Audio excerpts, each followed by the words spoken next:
Pondicherry. Students, raise your hands. 11th grade, enjoying the campus?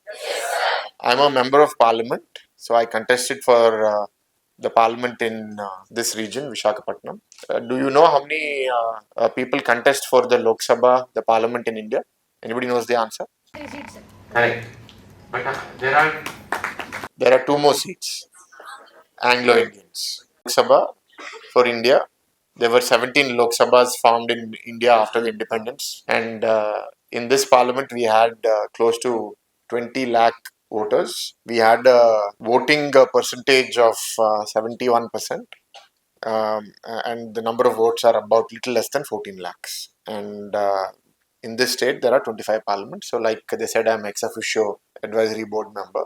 I have to interact more with all of you and your schools. That is one part of my life, which is politics. The other part is I'm also the president of this university called Geetam. My grandfather was the founder, and then he was the president. He had other co-founders with him in this organization. It is 44 years old. It's probably as old as your parents are. And today we have about 30,000 students in Geetam. In this campus, there's about 16,000, and other two campuses in Hyderabad and Bangalore have about 13.5, 14,000 together. So we're a little short of 30,000. So we get students after you complete your 12th grade, right? So we'll be happy if you come to Geetam after you're done with school. So now we'll start with questions. You can ask me anything. You can ask me about politics. You can ask me about education. You can ask me about your own schools, about any topic of interest to you. And I'm very happy to interact with you. And we have, any end time for them? They're staying on campus, Kaza? Yes, sir. No. So it's 5:43. So we'll spend time at least till 6:45. If you ask good questions, I'll be there for more. Okay? So let's go. Good evening, Honorable MP Bharat sir. I am Pavan Saraj from class 9 from JNV Guntur.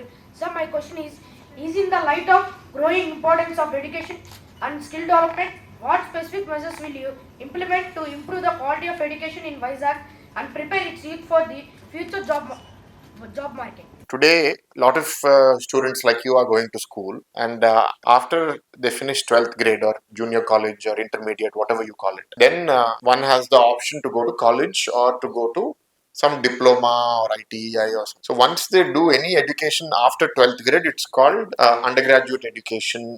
That is measured by a global metric called GER, gross enrollment ratio. Do you know how many people out of 100 students who complete 12th grade, do you know how many go on to do college in India? Anybody has an idea of the percentage? What is India's GER? No? 30%. So 30% of students in India who complete 12th grade, and I don't know whether they include diploma in that 30% or not, but those who go on to do higher education, which is college education, is 30%, which means 70% don't go to college. That is one side of the problem. The other side of the problem is, even in that 30%, today there are many people who are, because of the fee reimbursement scheme that has come in Andhra and in Telangana, a lot of students are going to colleges, government is paying the fees. In 2004, in the United State of Andhra Pradesh, I want to say there were about 200 or 150 engineering colleges. After the fee reimbursement scheme has started, when the government promised to society that I will pay for the student, you only educate them. 150 colleges became 740 colleges, engineering colleges only. I'm not talking about other disciplines. So 600 new colleges have come. Lakhs of students started studying engineering. Lakhs of students are graduating with the engineering degree, but they are not getting jobs. Why? So let us think. You also think. One, they're getting it for free. Whatever you get for free, you sometimes don't value it. And those colleges who started, the new colleges started doing it for business. The students are there on the paper, but actually they don't come to classes. Faculty are there on the paper, but they don't come to teach. Students are getting degrees after 3 years, 4 years, but actually they have not learned anything. So even in that 30% who are going to college in India today, this is the problem in many parts of the country, where because of various government schemes, more colleges have come, but the quality of education has gone down. People are getting over-educated, over-qualified, but they are under-prepared, under-skilled for the requirements of the job market and society. So today we have reports that are coming in media saying that 93%, 94% of engineering graduates are unemployable. Similar percentages are there in every discipline, whether it be in pharmacy education, science education, management education. This is the state of affairs. So what am I going to do to prepare the people from this region? First thing is, You need to manage the aspirations of society, and you need to make clear to them what are the opportunities that are available. So today the state government has taken on a goal to do something called the skill census. The skill census is going to do two things. One, it is going to measure what are the skills that are available in the market, who is able to do what. That is one side. The other side, it's going to measure what are the requirements in the market. How many engineers does Andhra Pradesh need? How many plumbers does Andhra Pradesh need? How many drivers does Andhra Pradesh need? Once this mismatch is measured and communicated to society, then education institutions can start filling those gaps. Suppose this census measures that Andhra Pradesh needs only 1 lakh engineers, but there are 10 lakh engineers. That means 9 lakh engineers are useless. So, what can we do for them? We can reskill them in a different profession. They can go for 3 months, 6 months to some other training program and do something else. Because what's happening is today, engineering graduates who are supposed to be doing engineering work are applying in thousands to positions which they are very overqualified to, for a clerk position, for a peon position, for a driver position, because those salaries are better than what an engineer is making in India and in Andhra Pradesh or in Telangana. So we need to first set the expectations of society that these are how many jobs are there in each domain, and this is what you need to do to succeed in this domain. Once the expectations are set, then you partner with educational institutions and you tell them that you should not be offering this program because you're not doing a good enough job, and hence why don't you consider doing something else? Why can't we retrofit our engineering college to become a skill development institution? Why can't we retrofit a B.Ed institution to become a school? There are many things that we can do to change the way we offer, and then bring investment into the state, bring companies here who are willing to take half finished, quarter finished students, train them further, and make them suitable employees, which many companies do today. Larger companies can afford to do it. Smaller companies want ready made products because they don't have the money to invest into educating the graduate student after they have finished college. So, these are some ideas. I can speak about this topic alone for an hour. So, I'll pause here so that I can take some other questions. Sir, myself Vaishnav from Jawahar Navodaya Vidyalaya Vizag in Karnataka. My question is about that. As student, how can we help to contribute the growth and improvement of our community? Don't worry about the community. What does that mean? You work hard, you be fair, you stop littering outside, stop cheating, stop taking shortcuts. You grow. If you do well, your family does well, the community does well. India gets a productive asset, productive resource in you. You start with that. Take care of yourself first, take care of your family, and then you can start doing things for the community. So, first, I would say that you are all very young, but when we were young, when we used to go in aeroplanes, there used to be a video that they used to play. Whenever there is any oxygen shortage in the flight because it's very high, oxygen masks come down in the flight and you're supposed to wear them so that you can protect yourself. Normally, the people who are over emotional, over sentimental, what they'll do, I am there, my child is there. When the mask comes, I feel I want to be the hero. I'll put the mask for my child first and then I'll put for myself. You know what they say? You first put the mask for yourself. You first protect yourself so that you can protect somebody else. Don't try to be the hero. So, this principle applies to you in your life also. You can only help 10 people when you are capable of protecting and taking care of yourself. So, begin there. And then you can help the community after that. Thank you. I'm Manesh from JNV Patanjali, Kerala. My question is, what inspired you to join politics and become an MP? I told you that my grandfather founded this university.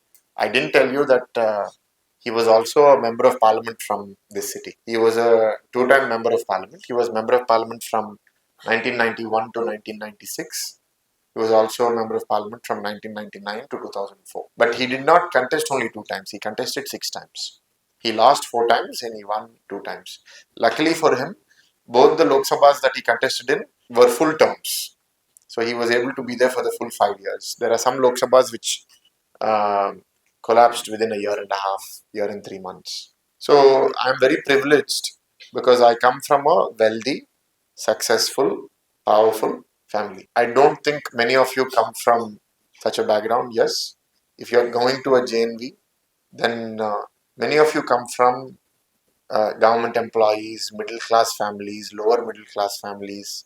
Is that not right? So it's easy for me, right? I didn't have to work that hard. I contested as a member of parliament at the age of 29 in 2019. I became the president in 2018, about 6 months before I contested, and I lost in 2019.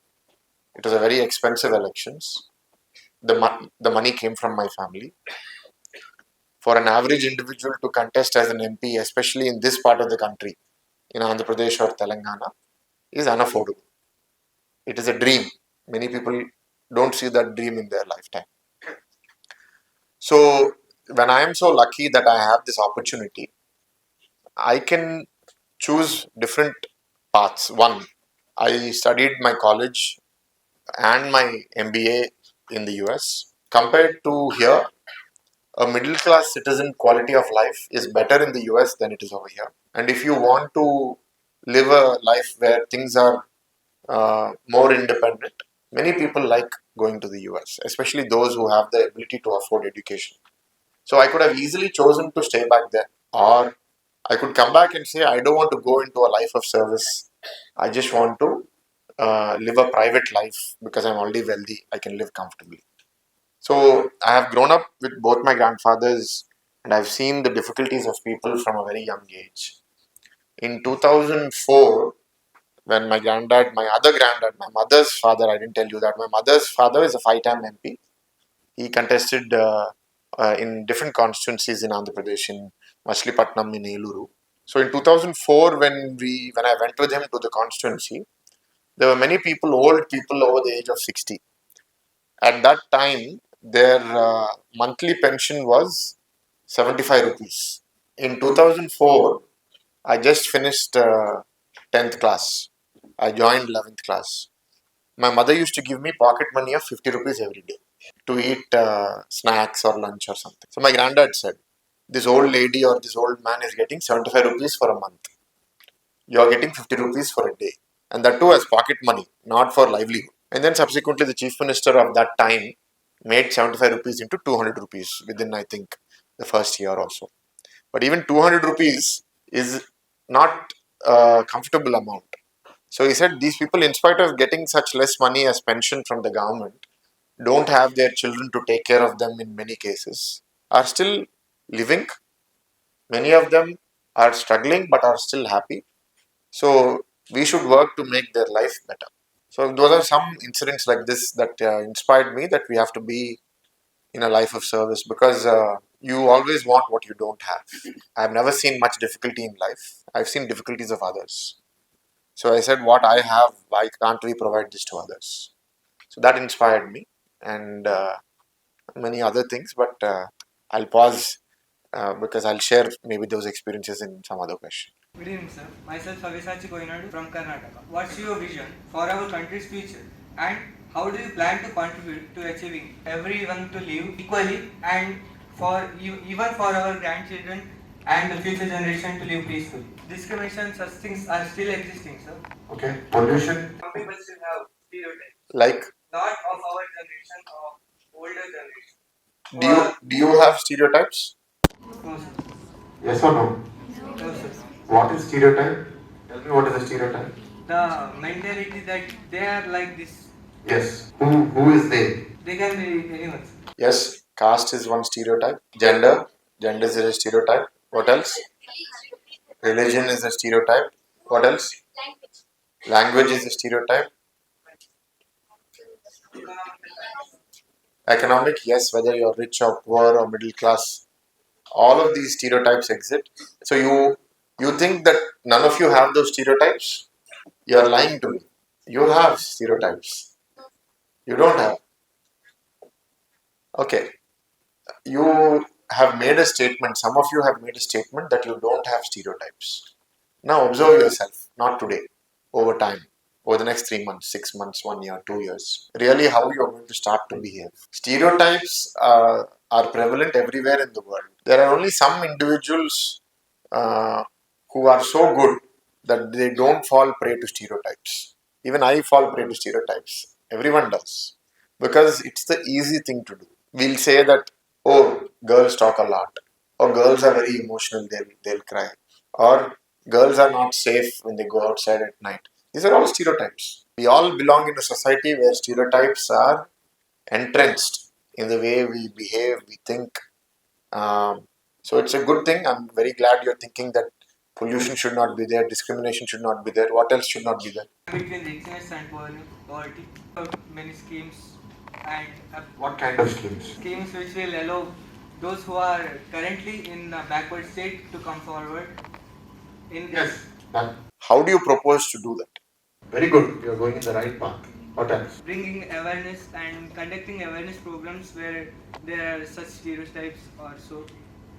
No, I'll add some more things. For justice, we should fight for fairness. We should fight so that the constitutional values with which India was founded as a democracy are implemented and practiced by all of us. See, what happens is today a rich person or a powerful person, those who already have money, don't want to share their money with anybody else. Those who already have power don't want to share it with anybody else. So, what happens is they implement policies and systems in a certain way that they are not fair to those who are backward. And the justice system, if it is not able to provide justice to them, for example, you have a piece of land that your father or your mother have worked hard and bought, but there is a local gunda. He comes and kabzas your land. And then when you go to the police will say, this is a civil matter, go to court. And if you go to court and the verdict comes after 20 years, by that time that gunda has built a building over there, has sold it off to somebody, and all the money has been made. After 20 years, if the court decides that that land belongs to you, is it justice? Such problems are there in India. So, creating opportunities, creating education is the way to uplift people. But to ensure that those opportunities are fair, that the education that we're providing is uplifting everybody, it's important to also ensure that we have a strong justice system. When somebody does something wrong, they should be punished so that the evil in us, the greed in us, does not take over. So we can all collectively work towards that. No one person can do it. Okay? What is the importance of politics in college life? Pradesh, I think a couple of decades ago, there were student politics in college. There were student unions, there used to be elections. Students used to go and contest, give speeches, convince their classmates, junior, that I am best suited to represent your issues. And those were the people who went on to become successful politicians also. Today, you see many successful leaders in the nation, maybe including our Prime Minister Narendra Modi ji, Vajpayee ji, before that PV Narasimha ji. Many of them might have been student union or student leaders in their college time. But over time, people started to use student politics for some negative intentions, negative purposes. So many governments have banned student politics in those states. So even Andhra Pradesh has banned student politics in colleges many years ago. So now the opposite problem has come. As a political party, I represent a political party, TDP. Today, we find it very difficult to find young political leaders because students are not participating in politics, they don't follow politics, they are not confident to give speeches, they are not aware of public issues. So, there is a huge gap that we find. And what is this gap doing? It is perpetuating this problem that politicians' children are becoming politicians, politicians' grandchildren are becoming politicians like me, but newcomers are not coming. So, that is a problem. I do think that student politics, in a way that they don't become perverted, should come back in some format over time. I don't know when that will happen, but I hope that I see that in the next decade or so. Tamil Nadu's administration and economic growing faster than other South Indian states.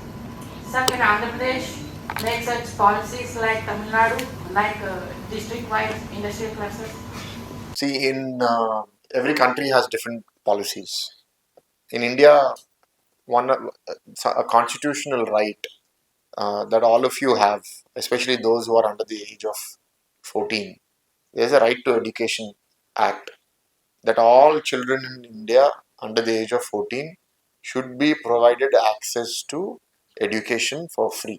So it is the government's responsibility to implement that aspect of the constitution. So there are government schools. JNV is one such school, but this has started by Government of India. There are state government schools also. But the problem has become that most people who can afford private education are not sending their children to government schools. Other than some really good schools like JNV, like Kendra Vidyalaya, there are some central government schools or some state government schools that students go to. But most government schools, there is no desire. Let me give you an example. In the state of Andhra Pradesh, in 2019, there were 45 lakh students who went to state government schools. In 2024, when the government has changed and we have come into power now, we have gone and measured the number. It has fallen down to 33 or 34 lakhs. That means 11 lakh students have come out of government schools. The next question is, have they all gone to private schools or have they dropped out of school? If they were in government schools to begin with, I think many of them didn't have money. That's why they put their child in a government school. So if 11 lakhs have dropped out, not more than 1 2 lakhs have gone to a private school, maybe 3 lakhs, maybe 4 lakhs. But a good 6 7 lakh students have dropped out of school. So that's a very worrisome thing. So government has to fix that problem. So the current education minister in Andhra Pradesh is seriously thinking, what should we do to ensure that every child gets access to good quality education until the age of 14? Now, yes, private education in some cases is better, but let me tell you, the teachers in government schools, maybe even the JNVs, are much better qualified, are much better paid than those who are in the average private school in society. Today, the teacher in government school is getting 50 60,000 up to 1.5 2 lakhs also in a government school. It's a competitive exam. If there are 10,000 positions, then 2 lakh, 3 lakh, 4 lakh people are writing the test. The best 10,000 people are being selected. Whereas in a private school, it is largely what I have seen in Visakhapatnam, largely women who are housewives who have some time to while away and they join a school to get some side income. Some of them get passionate over time, they learn, they develop, they grow. But the percentage of people who are actually qualified to be a good teacher in many private schools is very low. But still, why are parents sending their child to a private school? What is the difference? Government is spending more qualified teachers, more infrastructure. The problem is management. Why do parents want to send their child to a school like JNV or Kendra Vidyalaya? The curriculum is better, student quality is better, the institutions are better run. There is a belief in society that if they send their child to that, they'll have a good future.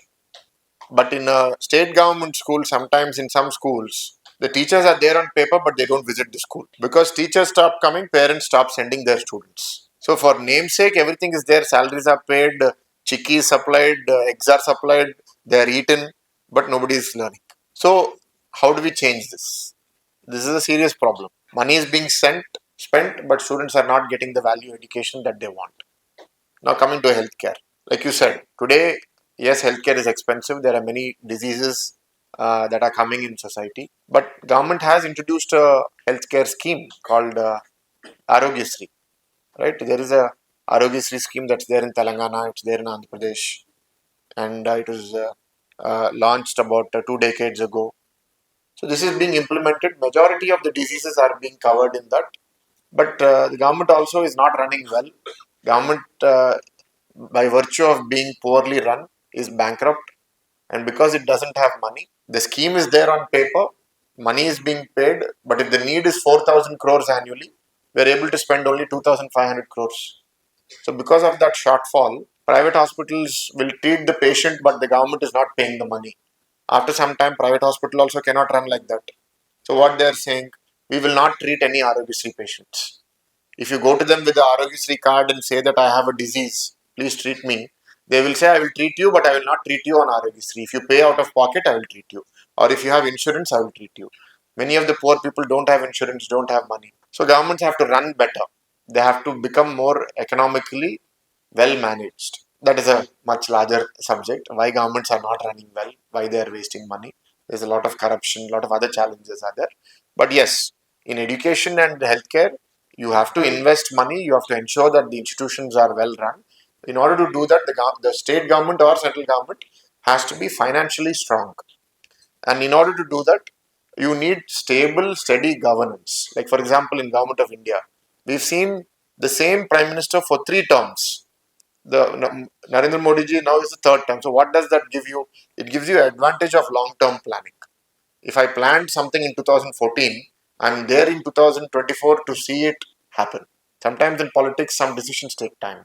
But every 5 years, if you change the leader or change the party, then it becomes difficult because the party also starts thinking short term. They think, why should I do anything long term? Voters are not voting for me. Let me only do something that is short term. And whenever the government starts thinking short term, that is when society starts degrading.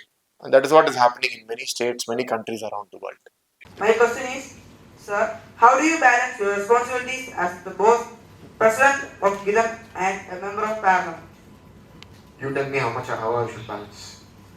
Sir, Need to be in the parliament in a year. no, no, sir. Okay.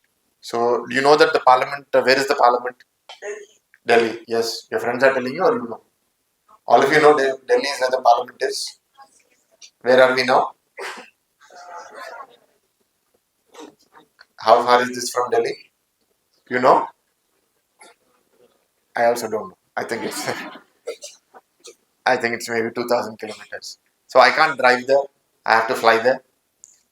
The parliament meets at least 3 times in a year, actually 4 times in a year, and it can meet more than that. On average, over the last 5 years, parliament has been meeting for 55 to 60 days a year. So we have 365 days in the year. Apart from being in the parliament, there are also parliamentary committees in different subjects. I am on the committee for commerce, which is to do with trade, how you buy and sell, how you export things to other countries, how you import things from other countries, what taxes, duties you should put. That committee meets 15 times, 20 times in a year, mostly in Delhi or in other parts of the country. So that's another 20 days. So let's say roughly 100 days I need to be in Delhi or outside Vizag for my parliamentary work. But voters have voted for me over here. There are 20 lakh people who live here, voters. Again, there are non-voters. These 9th class, 11th class students are all non-voters. So there's another 10 lakh people. There are 30 lakh people in this area. So they have problems that I have to represent both locally to the state government and nationally to the national government. So I have to be available here to meet them. So at least 100 days in the year, sorry, at least 180 days in the year I should be here. That is my plan. So 180 days if I'm in Vizag, 100 days I'm in Delhi. How many days are left? How much?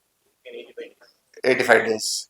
So I have to spend some time with my wife and son also. No, my wife and son don't live here; they live in Hyderabad. So I go there typically over the weekend. But when Parliament is in session, I can't go there over the weekend. So let us say at least 50 to 60 days I spend with them. So 25 days is left for unplanned things. I have to go to sometimes Bangalore. I have to go. We have a campus there. Sometimes I may want to go on a holiday with family somewhere in India or outside the country. So this is how I have planned. I don't have the answer. I don't think I'm balancing my life very well. But when you want to do more things in life, it comes at a cost. You have to sacrifice things. So I have been doing that. I'm losing time with my family. But I make myself believe that I'm adding value to many others' lives. So it comes at personal sacrifice. Given the chance to change any three policies in the current Indian educational system, what would you choose the three policies and replace them so that it would help our students? It's a good policy. But I think if you ask me what are the principles that I believe in, I would say that everybody is not going to be good at everything.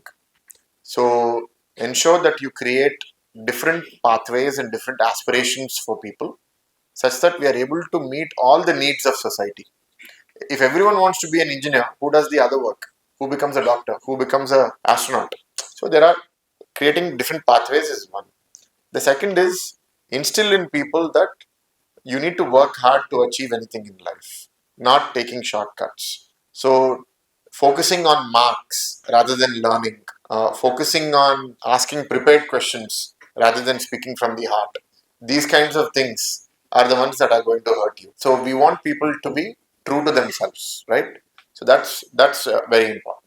And the third thing is there's no such thing as a free lunch. So if you are getting something for free and you truly believe it's free, it's actually coming at a price. You will know what that price is as you mature in life, as you become older.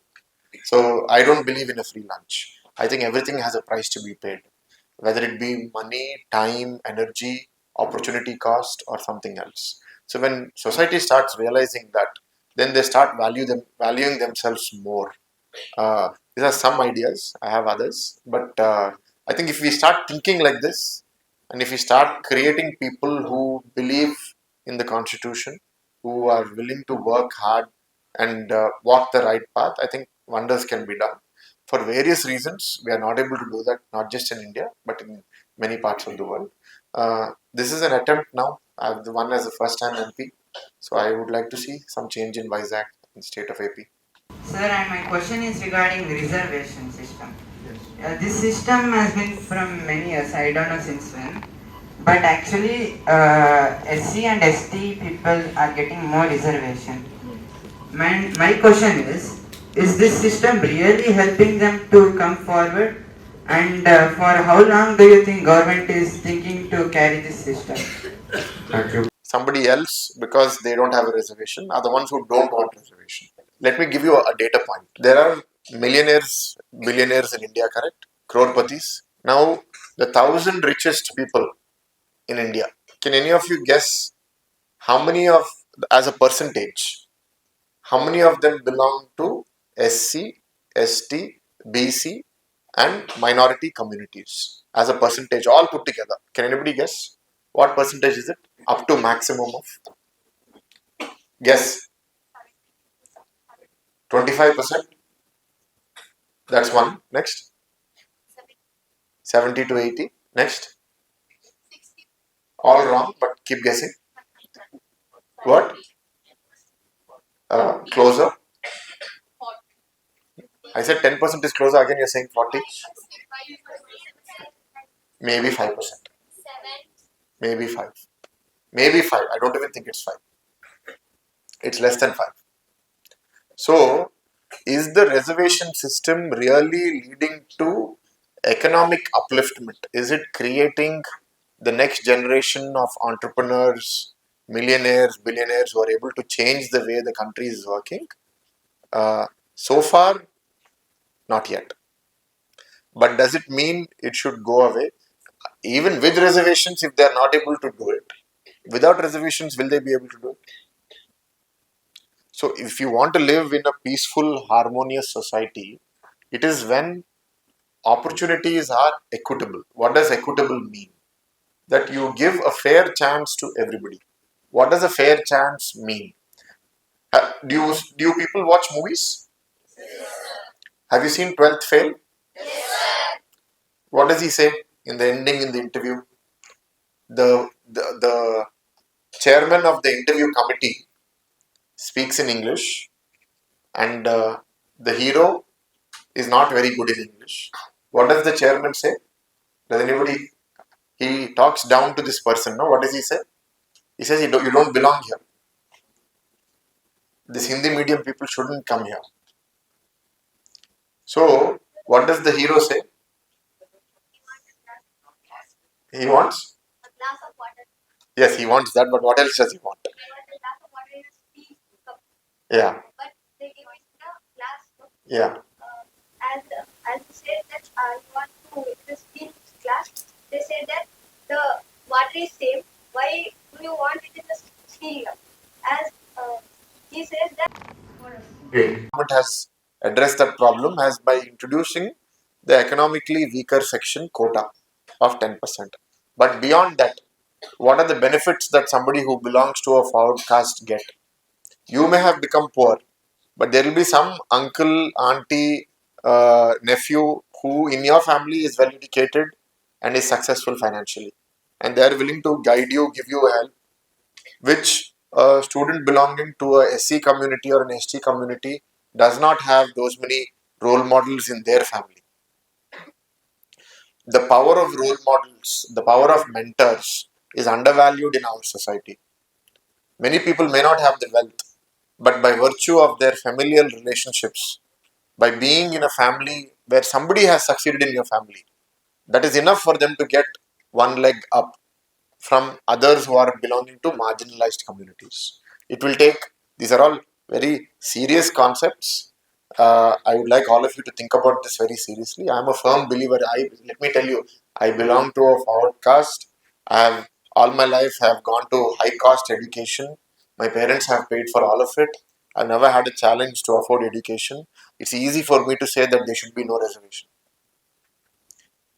But I have seen the challenges and the way the system is not fair to those who come from underprivileged backgrounds. If the government doesn't give them some special access through reservation, then the chances of them getting uplifted are very low. But there are problems with the reservation system. What are the problems? 50 years ago, 60 years ago, somebody belonging to a backward community or a scheduled caste has gotten access to a government job or a government college, has gotten good education, gotten a good job, they have made money. Now, what is the problem? Within the scheduled caste, the reservation is there, let us say, for 15% of the people. But the people who have already gotten a government job, the people who have already gotten a government education, they are better off than their other people within that community. So, what do they do? Today, you will see uh, an, an SCIS officer will have children who become another SCIS officer. An ST IPS officer will have another child who will become an ST IPS officer. So that is why the government is considering the idea of ensuring that if you avail the benefit of reservation once by going to a premier education institution or by going or getting into a premier job in the government, then the privileges that are given to your children are either removed or limited. That way, you get access to somebody who has never benefited, their family has never benefited from reservation all their lives. So there are ideas. So these ideas to implement also we have to think very carefully because you don't want to deprive somebody of a good opportunity. So as you grow, this is something that I would like you to think about. I will leave it there. But I believe that reservations should be there. Should they evolve to understand what the failures are over the last 75 years so that they can be better and so that it can uplift people better? Yes, absolutely. Any rule, any policy, even if it is implemented with a good intention, has to keep evolving with the changing needs of society. See, today there are many superstitions that we have inherited from our olden times. I'll tell you one thing. When you go to see somebody who has passed away, a dead body, they say that you should not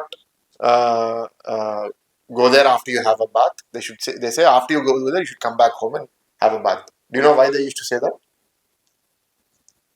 Any reason why? Yes. Earlier, with the medical practices that were there, we didn't know how to preserve the human body after the person has died. So they became a place for breeding ground for infections, bacteria. So it was a good practice where they said that after you go wash yourself. But today it has become a superstition. They say it is a bad omen if you go see a dead body and you don't have a bath after that. Why? There's another rule that on Tuesdays you should not cut your hair. I don't know why Tuesdays you should not cut your hair. So, as a human being, we all have the right to question any belief that is given to us by our superiors. We should critically question, is it still relevant in today's society? Is it necessary for us to follow it or not? If it is a law, it's a different thing, but if it is a superstition, you have a choice. So, similarly, the reservation policy also, among every other policy, has to be visited, revisited, and wherever necessary, it has to evolve to become better. It's a long answer to your question, but it is something that I think about deeply. Next. From Janvi Malpuram, Kerala. And my question for you is, in your opinion, how can India retain its talents, preventing the so-called brain drift where skilled individuals move abroad? Should we prevent them from going out of the country? Of course. Yeah. So I'll answer that question. So we all have a choice. Please sit down. What is the choice that we have?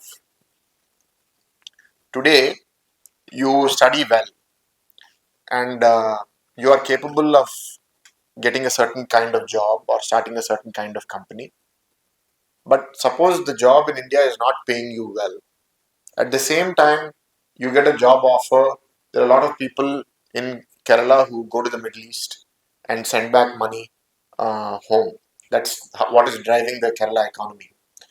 A lot of people from this part of the world go to the US from Andhra.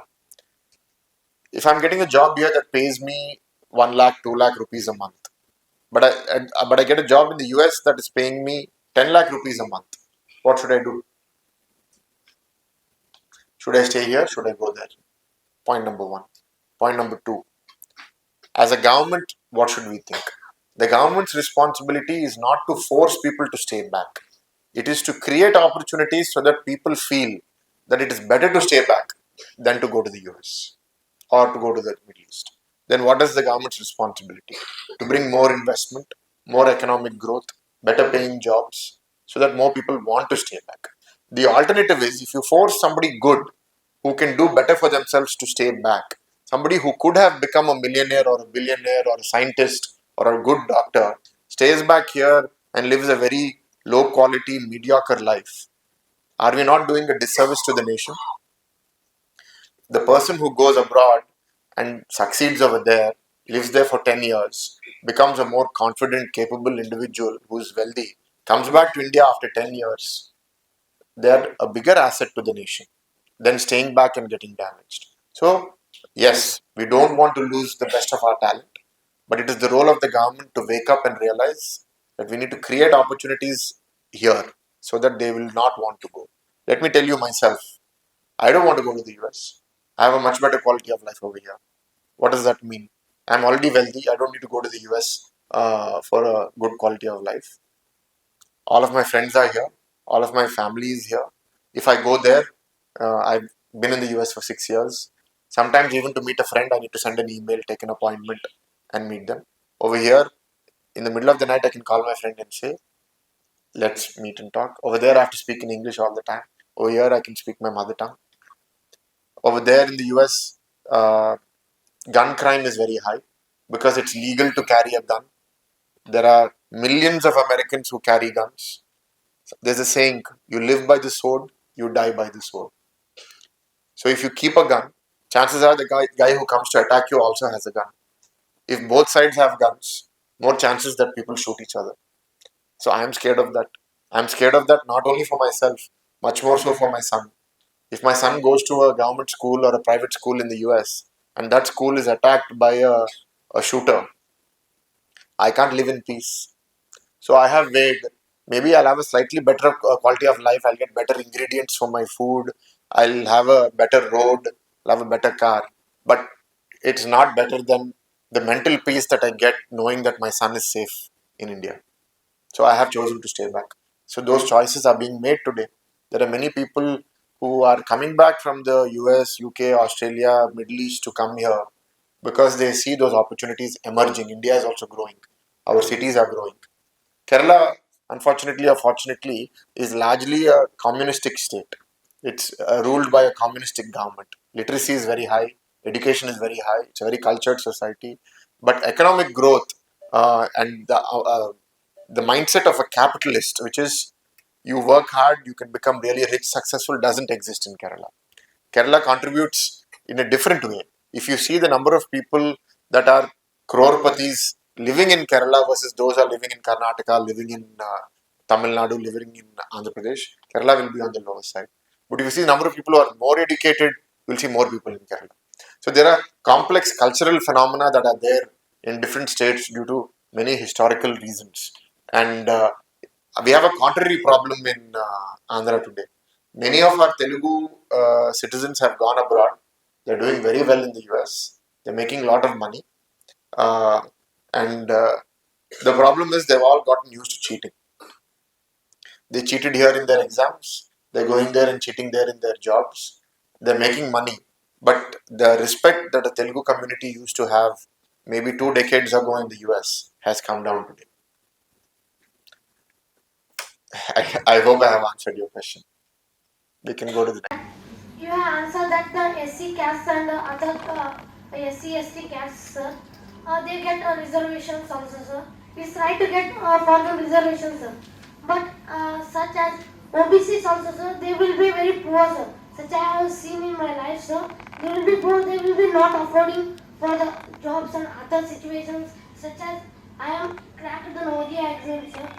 Such people in my coaching also, sir, they lose it by the OBC, sir. They were very poor, sir. So I suggest that it should be done with the poverty line, sir. No, I tried to explain that earlier. OBCs have reservations, scheduled tribes have reservations, economically weaker section of society has reservations, and I think some minorities in many states have reservations also.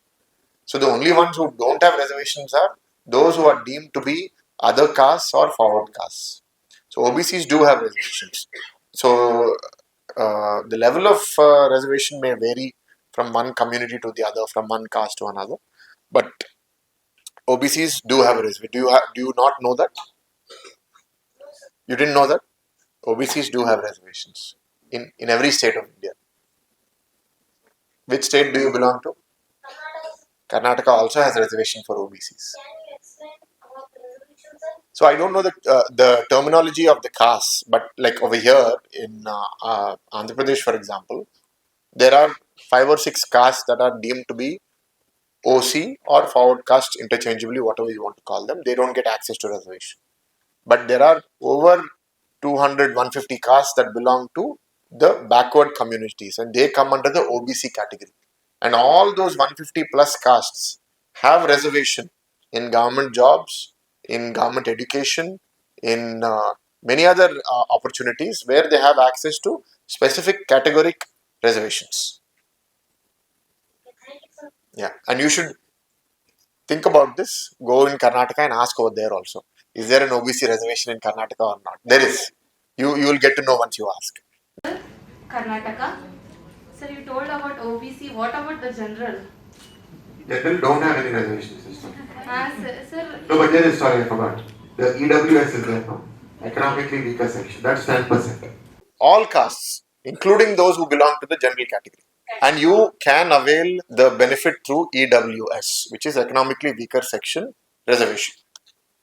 Sir, I belong to the. But we are poor, sir. No, so then you are not participating in the government process. If you don't, this is whether I own the home or not.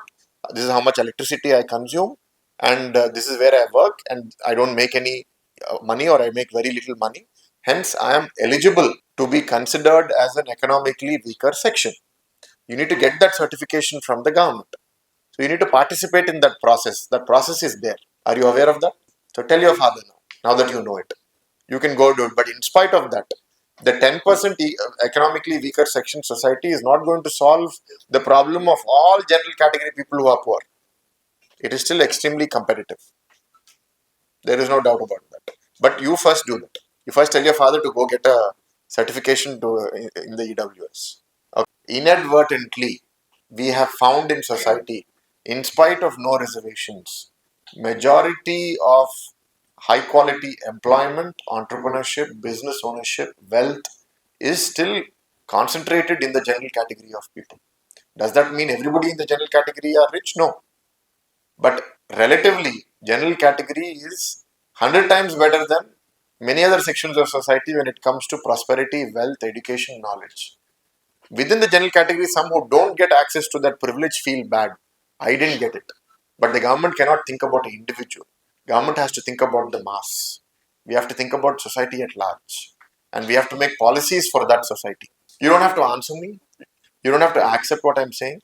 But remember what I tell you. And then you observe life as you proceed. Yeah, I think first of all these reservations are given because they don't have any privileges, leaving aside the special access you said, sir, like opportunities and others. First thing, they are not given privileges or access to quality education or society. So why can't government increase streams like that time the brother said, like fundraising for this improving backward classes instead of reservation, and they could give them quality education or some privileged facilities. And other thing is, this system is carried from long time, right, sir? Is it really improving, sir? At what rate it is improving? Because it's been a long time period. So instead of reservation, it could be revised every year, and we can decrease it, right? No, sir. I'll take example of my own NVST, this JNV exam. Yeah, I think 66 marks is for SC and ST. It's like they're already putting a line, and I think they're underestimating them. Like, oh, 66 marks. If they score above, they'll be selected. So they can increase, right? Like 80 marks. So then they could study even more. Yeah, they can even put more effort. I'll tell you something. And then in her school, they have come out of 80, let us say 30 have come. Still, why she is the one who's ranked the highest? Even though they have gotten access to that opportunity at a lower bar. They have gotten into the school even though their bar was lower than others. So now that they have come into a good school, shouldn't they compete and do better than her? Why aren't they doing? So these are all. Firstly, for the first question, there's a saying: ask not what the country has done for you. Ask what you have done for the country. You care about something, then work on it. Make your life about it. And then today, yes, as a young citizen, you have the right to question. But as you grow, you should be in the position where you are being questioned and be in a position where you can change these things. And as far as the second thing, you didn't hear my earlier response, which is that no policy should remain static. It has to keep evolving. I already said that, I will not repeat myself.